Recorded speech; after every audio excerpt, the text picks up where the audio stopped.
You know, one of the things that you and I have seen over the course of our career is this explosion with social media. And so I guess my question is, if you're a member of the church, how do you become part of that conversation? Or what's the important part about using that social media? Because it's there and we are part of it. Right.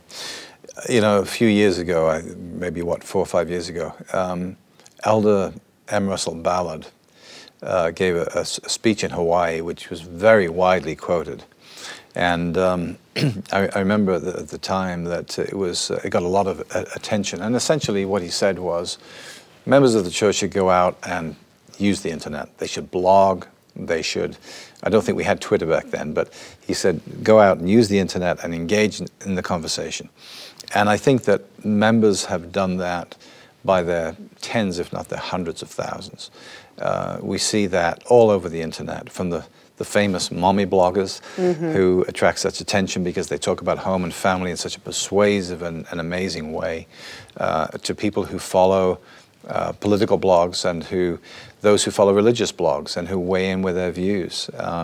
You know, I blog. I have a twice monthly blog in the Washington Post, and I'm always delighted when I see members of the church who will jump in and contribute to the conversation in the comments section, because we'll certainly have our detractors. Oh, totally. Of course we do. That's what the internet is, a place where anyone has a voice. So it's nice when our members express themselves.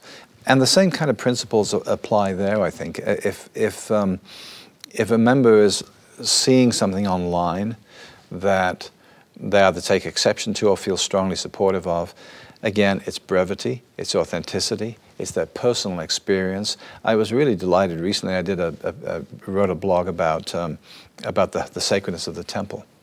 And so many members wrote in and talked about what the temple meant to them. That's exactly the right way to do it. In the comment section. What it means to me, what I have felt when I go to the temple, why I keep going back, what it meant when I was first sealed for this particular ancestor, or what it meant when I first went through with my spouse. That is very powerful, and I think that's probably what Elder Ballard had in mind. Sometimes we need to correct the record. When we do correct the record, we need to be very kind. The internet has done something which I think is really awful to our civic dialogue. When you allow someone to post a comment without posting their real identity, it's almost like there's a Jekyll and Hyde transformation, you know. People feel they can say things in print that they would never say in a conversation. And certainly never attribute their name to. That's right. They would never be that mean if they had to put their name to it, but because they don't, then they can be very, very blunt, sometimes very cruel. And there's a temptation, and sometimes you'll see it. A Latter-day Saint will, with a clever use of words, will slap down somebody like that. I don't think that helps. Getting back to what we said earlier, it's all about authenticity. It's all about showing that we're followers of Jesus Christ. And so our tone, while it can be firm and correcting, should always be reflective of who we are. And I think that's something else that Elder Ballard addressed back in that Hawaii speech, that BYU Hawaii speech. We've got to live our religion and be seen to be living our religion if we're going to engage in the public square.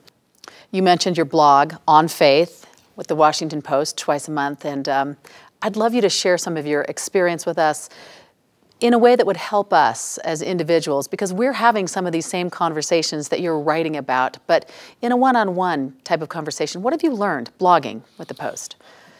You know, 5 or so years ago when the Washington Post approached us and asked if we'd do this, it was a slightly different structure and format. And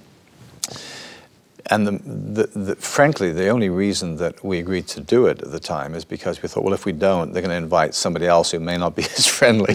so we felt that we should take the opportunity even as a placeholder, and not really sure where it would go. And in the first few months, even if the first couple of years maybe of blogging, the first sense you get is when you put yourself out in the public, you better be ready to take some rocks thrown at you. It was very much like, you know, I come from England, as you might have guessed by my accent, and I remember the stories of those early missionaries. They used to get really intimidated by those hostile groups. President Hinckley himself talked about his experience on Hyde Park Corner, which is a famous spot in London where people stand on a box and preach. And so you kind of feel that you're moving into that realm that is essentially hostile. But if you get beyond that and forget that it's not about you, it's about the message that you're carrying. And after a while, we found that that hostility dropped off. Now, you'll still find some of it. You just do. It's intrinsic to the internet. But once members of the church began to understand this was a forum for them to express their views as well, I think the tone changed. And then over time, that particular blog has morphed into something different now. They will allow us to address the kind of questions that we think are really important and topical, and they're not throwing questions at us that are prescripted. And so I have basically one rule in that, and that is that I want to be able to represent the church's worldview.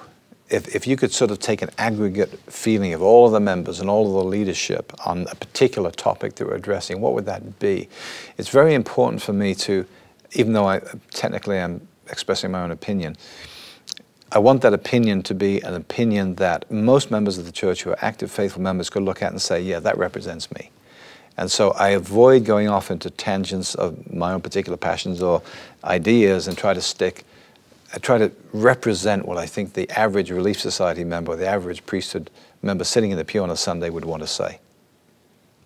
So basically what you're saying to me, if I'm getting this correctly, is above all, and first and foremost, stick with the core foundational mission of the church.